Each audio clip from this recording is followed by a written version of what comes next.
우리는 지난주 하나님의 말씀을 듣기 위하여서 가족과 친지와 친척들을 모아놓고 사도 베드로를 기다리던 고넬료의 모습, 그리고 그 둘의 만남의 모습까지를 우리가 보았습니다. 드디어 오늘 본문에서 기다리고 있었던 고넬료와 그의 가족 친구들을 향한 베드로의 설교가 시작되죠. 아마도 이방인을 향한 첫 설교일 겁니다. 자, 봅시다. 34절입니다. 같이 읽겠습니다. 시작. 베드로가 입을 열어 말하되 내가 참으로 하나님은 사람의 외모를 보지 아니하시고, 첫 마디가 뭡니까? 그의 설교의 첫 마디가 이겁니다. 하나님은 외모를 보지 아니하신다는 것. 이것으로 베드로가 그의 설교의 이야기를 시작합니다. 지금 베드로의 속마음이 어떤지 엿볼 수 있어요. 사실 베드로는 고넬료의 집을 방문하기까지의 그 일련의 사건을 통해서 크게 깨달았었죠. 하나님은 외모를 보지 아니하신다는 사실을, 이방인과 유대인을 구분하지 않는다는 사실을 그가 얼마 전에 깨달았다는 겁니다. 바로 그 사실을 먼저 고백하고 있는 겁니다. 분명 이전까지는 베드로를 포함해서 유대계 그리스도인들, 그들 모두는 다 선입견을 가지고 있었죠. 하나님은 유대인만의 하나님이라는 그런 선입견, 나아가서 그런 유대인만이 예수님의 제자가 될 수 있다라는 그런 선입견을 가지고 있었습니다. 베드로도 마찬가지였고 다른 제자들도 마찬가지였습니다. 그런데 베드로는 환상을 통하여서 그런 자신의 선입관이, 유대인들이 가지고 있었던 그런 선입관이 잘못되었다는 사실을, 틀렸다는 사실을 깨닫게 되었죠. 그 사실을 지금 모든 사람 앞에 고백하고 있는 겁니다. 천명하고 있는 겁니다. 그의 평생을 사로잡고 있었던 선입견, 잘못된 생각들을 베드로가 틀렸노라라고 솔직하게 고백합니다. 생각해보면 간혹 우리도 그런 신앙적인 측면에서, 물론 여러 선입견들을 가지고 살아가지만 특별히 신앙적인 측면에서도 우리는 나름의 선입견들을 가지고 살아간다는 사실을 우리가 깨닫게 됩니다. 쉽게는 그렇게 생각합니다. 누구는 교회에 어울리지 않는 사람이야 라고. 다른 사람은 다 구원받고 천국 백성 되어도 되지만 그 인간만큼은 절대로 천국 백성 되면 안 된다라고 생각하기도 합니다. 간혹 이렇게 제가 부교육자 사역할 때도 상담해 보면, 부부간의 관계 안 좋으면 그 인간, 남편을 향해서 아내를 향해서 그 인간 천국 가면 나는 그 천국 안 간다라고까지 말씀하시는 분도 있더라고요. 우리 남편이 가는 천국이라면 난 가지 않겠습니다. 우리 아내가 가는 천국이라면 나는 가지 않겠습니다라고. 그 마음은 이해가 되기는 돼요. 하지만 주님께서 보실 때 그런 인간적인 조건이나 배경은 중요하지 않습니다. 그가 얼마나 많은 재물을 가졌느냐, 그건 역시 중요하지 않고, 그가 얼마나 많은 지식을, 학식을 가졌느냐, 그것도 중요하지 않습니다. 세상에서 그가 어떤 자리까지 올라갔느냐, 그런 것도 주님 보실 때는 전혀 중요하지 않습니다. 물론 외모도 아무 상관이 없습니다. 요즘 TV를 틀면 연일 뉴스에 나오죠. 미국에서 흑인과 백인의 갈등, 유색인종 간의 갈등 때문에 문제가 되고 있는 것을 우리는 매일 봅니다. 그 문제가 점점 커져가는 것도 우리가 봅니다. 사람들은 외모를 가지고 판단하기도 하고 그것으로 선입관을 가지고도 있습니다. 하지만 하나님은 그런 것에 연연하시는 하나님이 아니시라는 사실을, 외모나 배경, 조건 아무것도 보지 아니하십니다. 그럼 무엇을 보시느냐? 35절 보십시오. 같이 읽죠. 시작. 각 나라 중 하나님을 경외하며 의를 행하는 사람은 다 받으시는 줄 깨달았도다. 하나님께서 받으시는 사람,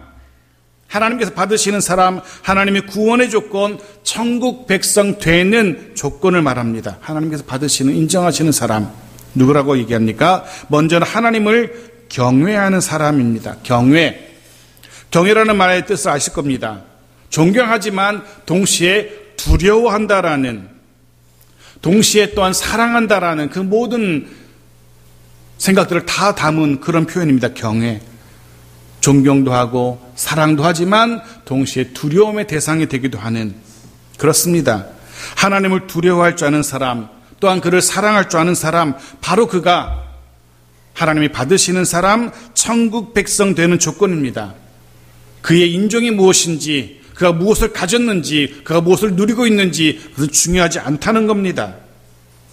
지난 월요일 날 제가 보내드린 말씀 묵상을 기억하시는지 모르겠습니다. 북이스라엘 왕 아합에 대한 이야기였습니다. 그는 세상적인 평가로는 썩 괜찮은 왕이었습니다. 수도 사마리아를 중건하면서 건축에 힘썼고요. 그리고 그 나라 주변에, 도성 주변에 강력한 군사적인 요새를 쌓아 올리기도 했습니다.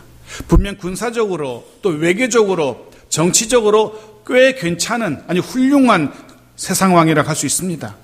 하지만 그런 세상적인 업적들 하나님에겐 중요하지 않았습니다. 사람들이 어떻게 평가하는지 하나님에게 중요하지 않았습니다. 중요한 것은 하나님께서 그를 어떻게 평가하시는가, 하나님께서 그를 어떻게 받으시는가, 그게 중요하죠. 마태복음 10장 28절에서 주님이 이렇게 말씀하십니다. 같이 읽어볼까요? 시작. 몸은 죽여도 영혼은 능히 죽이지 못하는 자들을 두려워하지 말고 오직 몸과 영혼을 능히 지옥에 멸하실 수 있는 이를 두려워하라. 누구를 두려워하라고 이야기합니까? 하나님을 두려워하라. 몸뿐 아니라 영혼까지 심판하실 수 있는 하나님을 두려워하고 하나님의 그 평가를, 하나님의 그 시선을, 하나님의 그 눈을 우리가 주의해야 한다는 겁니다. 아무리 세상에서 세상 사람들에게 좋은 평가를 받는다 할지라도 아무 소용이 없습니다. 아무리 세상 사람들이 평가할 때 참 선하게 사는구나, 참 법 없이 살 것 같다, 아무리 그래봤자 소용없습니다. 하나님께서 어떻게 평가하시냐, 그게 중요합니다. 하나님 보실 때 하나님을 경외하는 자가 중요합니다. 첫 번째 조건, 하나님이 받으시는 천국 백성 되는 조건, 첫 번째는 하나님을 경외하는 자. 두 번째, 그 다음에 기록되는 의를 행하는 것이라 라고 얘기합니다. 사실 그런데 의를 행한다는 것은 하나님을 두려워하는 자의 당연한 삶의 열매, 결실, 모습일 겁니다. 하나님을 두려워하기 때문에 그 앞에서 조심할 수밖에 없는 겁니다. 그래서 결국 불의를 행하지 못하는 겁니다. 하나님을 두려워하기 때문에 하나님 앞에서 불의를 행할 수 없는 거예요. 그런 거죠. 법의 무서움을 아는 사람은 그 법을 어기지 않으려고 조심하게 해야 됩니다.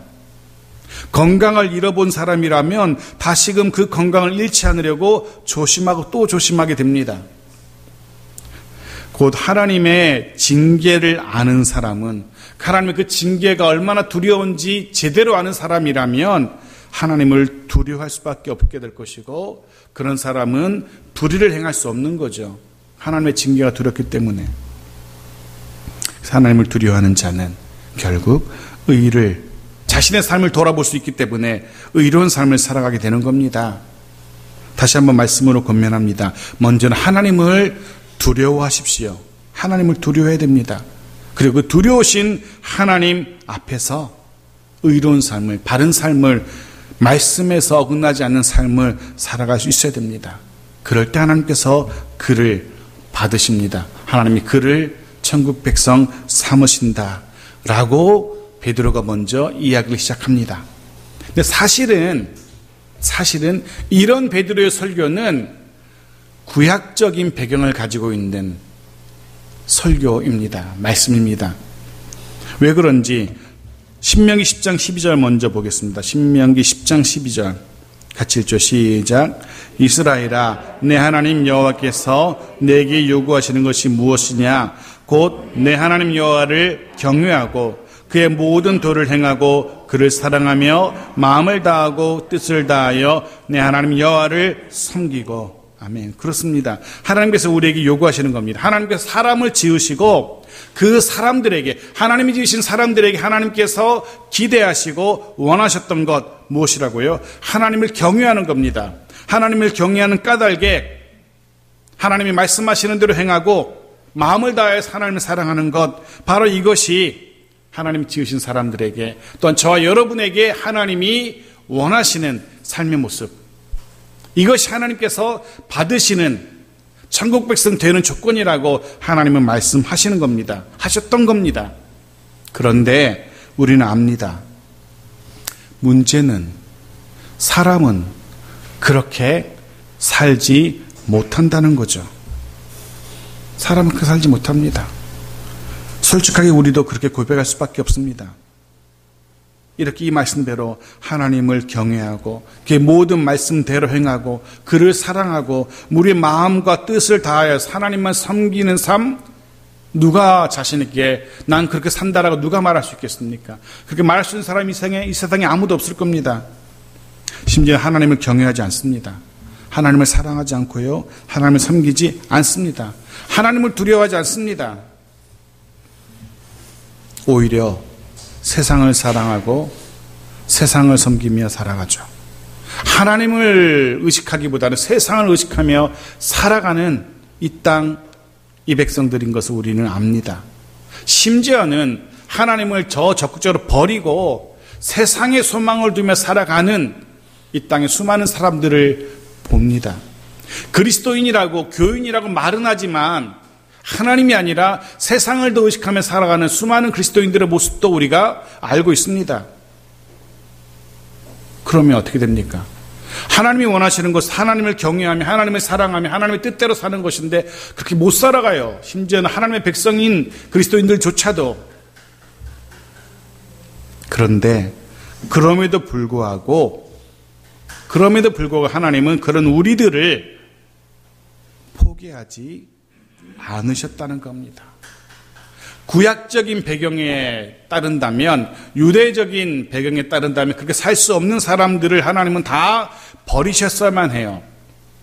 그런데 하나님은 그러실 수 없었습니다. 그래서 하나님 다른 대안을 하나 제시하셨죠. 그 대안이 무엇입니까? 바로 예수 그리스도였습니다. 제가 지금 무엇을 말씀드리고 있는 겁니까? 구원의 유일한 조건, 하나님의 자녀가 되는 유일한 조건, 하나님께서 받으시는 천국 백성 되는 유일한 방법은 이제는 예수 그리스도를 구주로 영접하는 겁니다. 예수 그리스도가 내 삶의 주인이시고 내 인생의 주인이시라고 고백하는 것, 이것이 유일한 방법 조건입니다. 기억하실 것이 바로 이겁니다.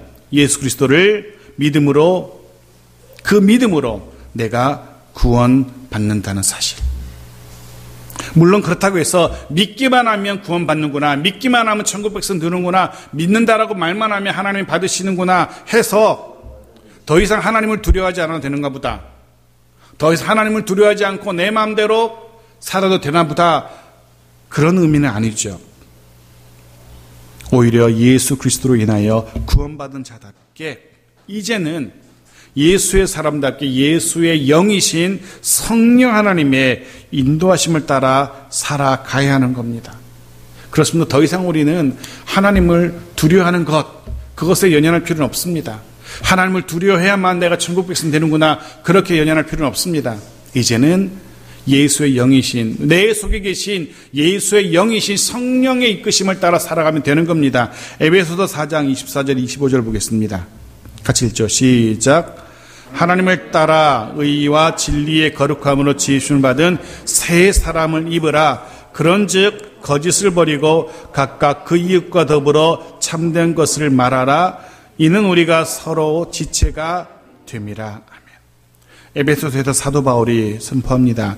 그리스도 예수로 새 사람이 된 너희들이지, 그런즉 새 사람 되었다면 이렇게 살아야 된다, 이게 마땅한 삶이란다 라고 사도 바울이 우리에게 들려줍니다.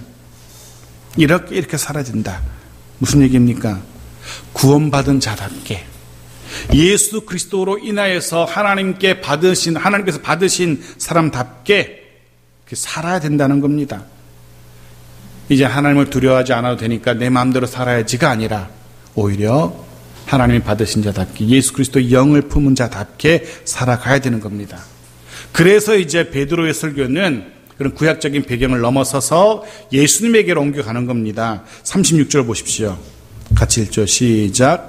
만유의 주 되신 예수 그리스도로 말미암아 화평의 복음을 전하사 이스라엘 자손들에게 보내신 말씀, 이제 베드로의 설교는 그런 구약적인 율법적인 하나님을 경외해야 돼, 내 마음과 뜻과 정성을 다해 하나님만 사랑해야 돼 해서 한 걸음 더 올라가서 예수 그리스도를 선포하기 시작합니다. 예수 그리스도. 그런데 그가 먼저 이렇게 얘기합니다. 화평의 복음이라고 이야기해요. 예수 그리스도로 인하여서 이 땅에 선포된 것이 무엇이라고요? 화평의 복음이라고. 고넬료와 그의 가족들에게 화평의 복음을 소개합니다. 이 단어가, 이 표현이 굉장히 중요합니다. 화평의 복음. 어쩌면 이 간단한 표현은 예수 그리스도의 이 땅에서 모든 사역을 요약한 것이라고 말할 수 있어요. 예수님께서 선포하셨던 모든 복음들 다 녹여서 한 덩어리를 만든다면 화평의 복음이라고 할 수 있습니다. 화평의 복음. 에베소서 2장 14절은 그래서 이렇게 표현합니다. 같이 읽죠. 시작. 그는 우리의 화평이신지라 둘로 하나를 만드사 원수된 것 곧 중간에 막힌 담을 자기 육체로 하시고. 사도 바울이 예수님의 사역을 어떻게 평가합니까? 어떻게 요약합니까? 화평의 사역이라고 표현하면서 그렇게 말합니다. 원수된 것을 둘로 하나로 만드셨다라고. 주님께서 이 땅에 오셔서 하신 일이 바로 이겁니다.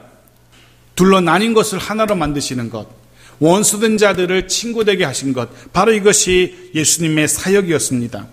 골로새서에서도 똑같은 표현이 나옵니다. 1장 20절 같이 읽겠습니다. 시작. 그의 십자가의 피로 화평을 이루사 만물 곧 땅에 있는 것들이나 하늘에 있는 것들이 그런 말미암아 자기와 화목하게 되기를 기뻐하심이라. 그렇습니다. 십자가가 이루어낸 것 무엇이라고요? 화평이라고. 화평케 하는 자, 화평케 하는 사역, 바로 이것이 주님의 사역을 요약할 수 있는 표현일 겁니다. 예수님은 죄로 인해서 멀어졌던 하나님과 사람 사이를 화평케 하셨고 하나 되게 하셨습니다. 예수님은 죄로 인해서 멀어졌던 사람과 사람 사이를 화평케 했고 하나 되게 하셨습니다. 뿐만 아니라 예수님은 그의 사역으로 죄로 인해서 멀어졌던 사람과 자연 만물과의 관계도 화평케 하셨고 회복케 하셨습니다. 주님이 하셨던 사역이 바로 이 화평케 하는 사역이었습니다. 그것을 주님의 사역이라고 요약할 수 있어요. 그렇다면 그런 사역을 하셨던 주님께서 우리에게 남기신 사역도 바로 그런 사역일 겁니다. 오늘날 저와 여러분에게 기대하시는 사역, 사명 뭐라고요? 화평케 하는 것이 삶이라고 말할 수 있습니다. 화평케 하는 삶. 로마서 14장 19절에서는 이렇게 표현하고 있어요. 같이 읽죠. 시작. 그러므로 우리가 화평의 일과 서로 덕을 세우는 일을 힘쓰나니. 화평케 하는 일. 주님께서 오늘 저와 여러분에게 기대하시는 삶의 모습이 바로 이겁니다.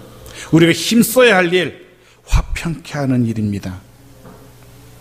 조금 전에 에베소서에서 바울 역시 구원받은 자의 삶을 이야기할 때 이웃과 더불어 살아가는 삶이라고 그렇게 교훈한 바가 있습니다. 이웃과 더불어서 화평을 이루며 살아가는 삶. 이것이 이 시대에 하나님께서 받으시는 자, 구원받은 자가 힘써야 할 일, 그리고 교회가 힘써야 할 일입니다. 화평을 선포하고 화평을 이루어가는 것. 참 쉽지 않은 것 같습니다.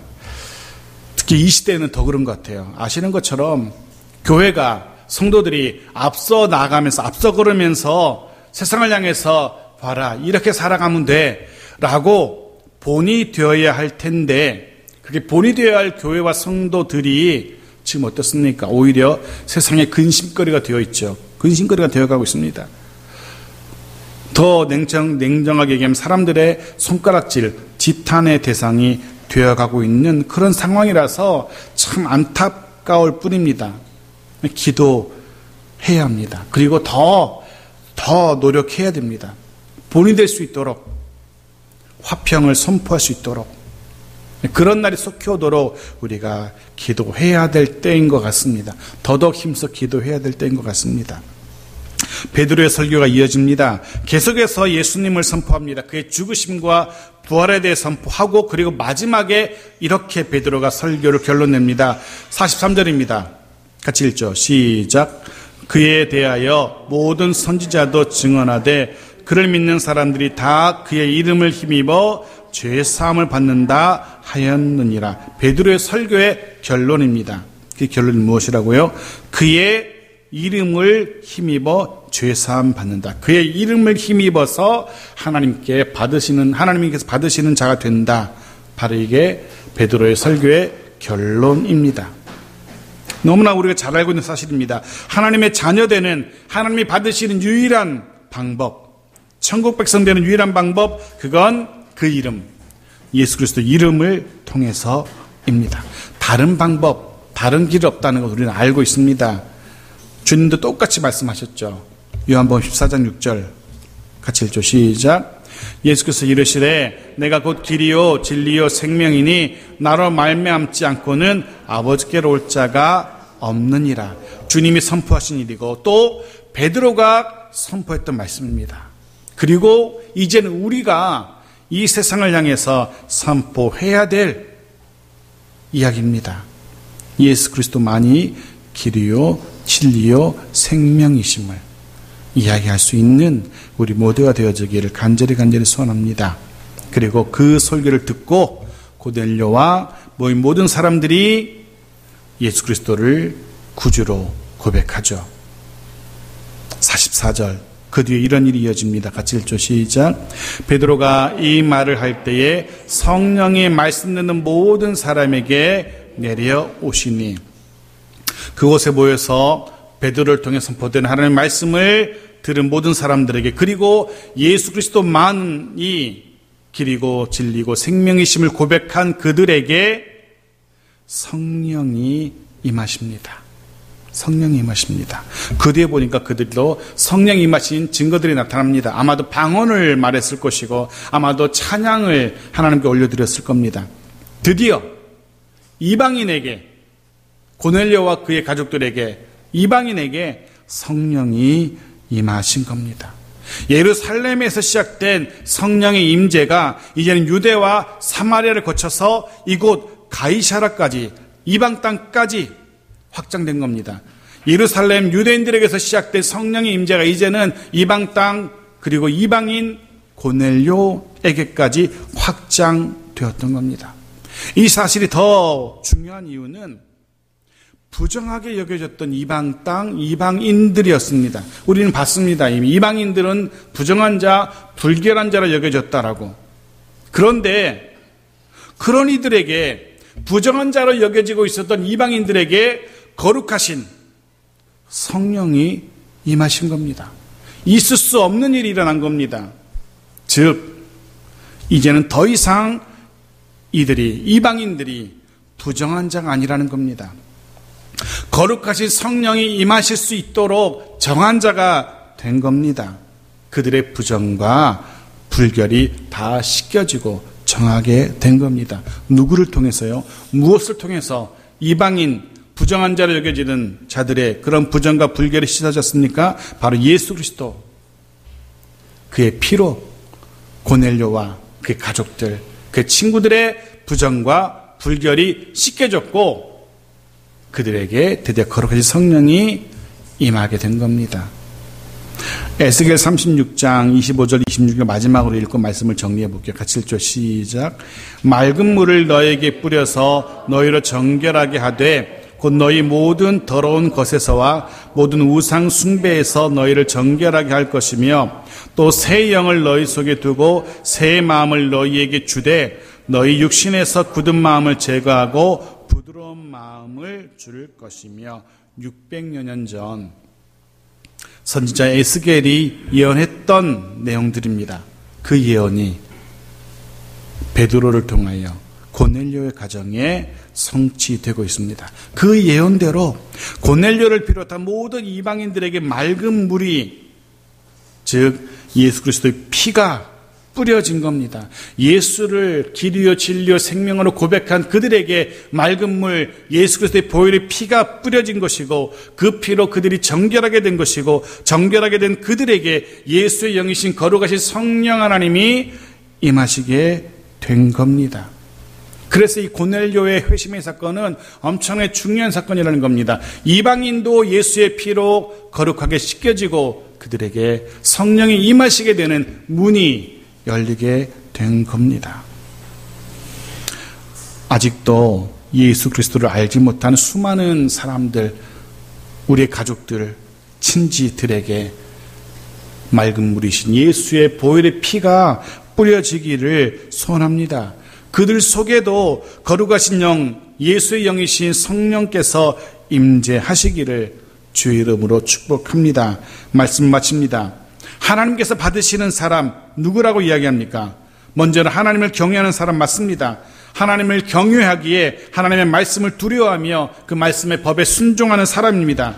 그리고 그런 사람 되게 하시려고, 우리로 하여금 그런 사람 되게 하시려고 주께서 보혈을 흘리신 겁니다. 그런 사람 되게 하시려고 이 땅에 화평의 복음을 선포하셨던 겁니다. 이제 우리는 그 이름, 예수 그리스도의 그 이름을 믿고 하나님의 사람이 된 우리들입니다. 이제는 성령 하나님께서, 거룩한 영이신 성령께서 우리들 가운데 임재해 계십니다. 이제 더 이상 하나님 눈치 보면서 두려워하는 자의 모습으로 살아갈 필요는 없습니다. 성령 하나님의 이끄심을 따라서 살아가면 되는 겁니다. 내 속에 나와 함께 하시며 나에게 말씀하시고 나를 이끄시는, 내게 말씀하시는 그 성령 하나님의 인도하심을 따라서 살아가면 되는 겁니다. 그렇게 참 불안한 세대이고 두려운 세대이고 자칫 삐끗하면은 난리가 날 것 같은 그런 시대이지만 성령 하나님의 돌보심과 성령 하나님 인도하심을 따라서 살아가는 또 한 주간이 되어지기를 주의 이름으로 축복합니다. 거룩하신 하나님의 백성답게 우리도 주님이 우리에게 기대하시는 화평의 사역을 감당하며 또 한 주간 넉넉하게 승리하며 살아가는 우리의 한 주간, 평안한 한 주간, 안전한 한 주간 되어지기를 주의 이름으로 축복합니다. 아멘.